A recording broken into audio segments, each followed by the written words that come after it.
জিন্নাত, জিন্নাত, জিন, জিন শব্দটি, জিন্নাত শব্দটি আমাদের কাছে অনেক একটা ভয়ঙ্কর একটা শব্দ, তাই না? তো সম্মানিত ভাই এবং মা ও বোনেরা, যদি কোনো আপনার কোনো বাচ্চার কোনো শিশুর যদি জিন্নাতের বহু রকম সমস্যা হচ্ছে, এখান থেকে কিন্তু আপনারা দুরকম শিক্ষা এখান থেকে নিতে পারবেন। একটি হচ্ছে, আপনি আপনার বাচ্চার উপরে যদি কোনো জিন্নাতের আসর থাকে, যদি কোনো জিন্নাত আপনার বাচ্চাকে মানে অচেতন করে রাখে, কোনো হুঁশ না থাকে, দেখবেন কিছুদিন আগে এরকম হয়ে থাকে, দেখবেন কিছু বাচ্চা কোনো জ্ঞান নেই, হঠাৎ করে চুপচাপ হয়ে রয়েছে, হঠাৎ করে কিছু খায় না, হঠাৎ করে প্রচন্ড কান্না করে। এরকম যদি আপনার বাচ্চার কোনো জিন্নাতের কোনো রকমের সমস্যা হয়, কোন রকমের জিন্নাতের সমস্যা হয়, আজ এর আমলটা মা বোন আপনাকেও মুখস্থ করতে হবে, ভাই আপনাকেও মুখস্থ করতে হবে। কারণ সন্তান আমাদের প্রত্যেকেরই আছে, আমাদের প্রত্যেকের সন্তান হওয়ার ইনশাল্লাহ পরবর্তীতে আশাও আছে। তাহলে এই আমলটা আপনি জেনে রাখুন, তাহলে আপনার সন্তান যখন কাঁদবে একটু আমলটা করে দেবেন, সন্তান সুস্থ, হুজুরকে ফোন করতে হবে না, হুজুরের কাছে গিয়ে 10,000 টাকা দিতে হবে না, আপনি নিজেই আমলটা করতে পারবেন ইনশাআল্লাহ। আমাদের ভাই বোনেরা, আজকে ভিডিওটা আপনি সম্পূর্ণ দেখুন, এবং যারা আমার কবিরাজ ভাইরা দেখছেন, আমার ছাত্র ভাইরা দেখছেন, তাদেরকেও বলবো এই আমলটা আপনার লিখে নিন। যেমন আমরা ক্লাসে আপনাকেও লেখাই, ভাবুন হুজুর এখন আপনার সামনে, আপনি ক্লাসে লিখে নিন হজরত, এই আমলটা আমাদের ক্লাসে দেওয়া হয়, এটা নতুন একদম আমল। সম্মানিত হাজিরিন, যদি আপনার শিশু একদম অচেতন হয়ে পড়ে, অচেতন মানে কোনো কথা বলছে না, নড়ছে না, কিছু করছে না, এবার তাকে তো রোগ নির্ণয় করতে পারছেন না, সেটা পানি খেয়ে বলতে পারবেন না পানির তেতো কি মিষ্টি কি ঝাল, কি জিনের সমস্যা কি জাদুর সমস্যা, তুমি বুঝতে পারবেন না। এর জন্য আপনি প্রথমে জিনের আসর থাকলে জিন চলে যাবে, এটা একটা দিক।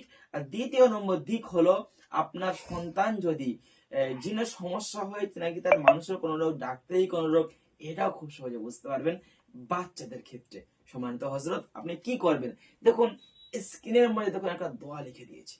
দোয়াটি হলো, ওয়ালাকাদ ফাতান্না সুলাইমানা ওয়া আলকাইনা আলা কুরসিয়িহি জাসাদান সুম্মা আনাব। এটা একটা পবিত্র কালামুল্লাহ শরীফের একটি আয়াত। সম্মানিত হাজিরিন, এটা আপনি কমসে কম 7 বার পড়বেন। 7 বার পরে আপনার শিশু সন্তানকে শুনিয়ে শুনিয়ে পড়বেন, আর প্রথমে বাম কানের মধ্যে জোরে একটা ফুঁক দেবেন, আবার 7 বার পড়বেন, ডান কানের মধ্যে জোরে একটা ফুঁক দেবেন।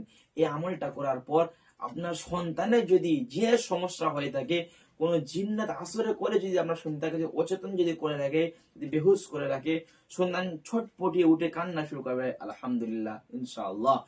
আর যদি তার কোনো রকম কোনো যদি দাঁতের সমস্যা হয়, তাহলে তাকে দ্রুত আর কোন জিন্নাতের কোনো না ভেবে, হাদিস কোনো না ভেবে, কিছু না ভেবে সরাসরি আপনার নিকটতম ডাক্তারের কাছে আপনি চলে যান।